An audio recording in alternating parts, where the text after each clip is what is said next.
السلام عليكم ورحمة الله وبركاته. ازيكم عاملين ايه؟ النهارده فيديو جديد، بس يا ريت ما تنسوش اللايك والاشتراك في القناة عشان يوصل لكم مني كل جديد. مش هتخسروا حاجة يعني لو حطيتوا لايك يا جماعة.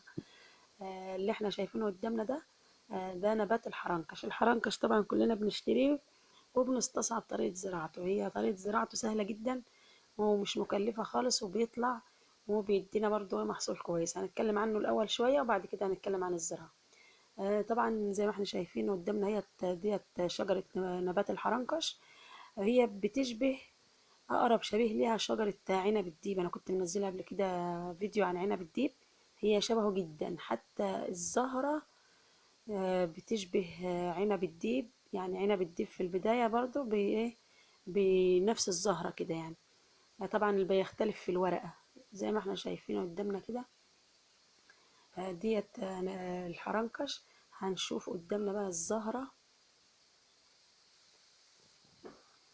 كده.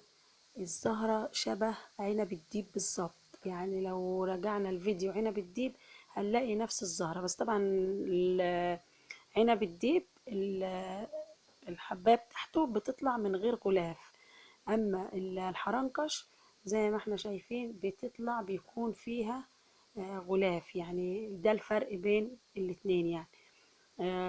طبعا زي ما احنا شايفين قدامنا هو لسه ما استواش. انا حبيت بس اوريه لكم. طبعا طريقة الزراعة سهلة جدا. احنا بنجيب حبات حرنكش لو احنا شاريين، وطبعا بتكون صفرة زي ما احنا عارفين. لو فتحناها من جوه بيكون فيها بذر.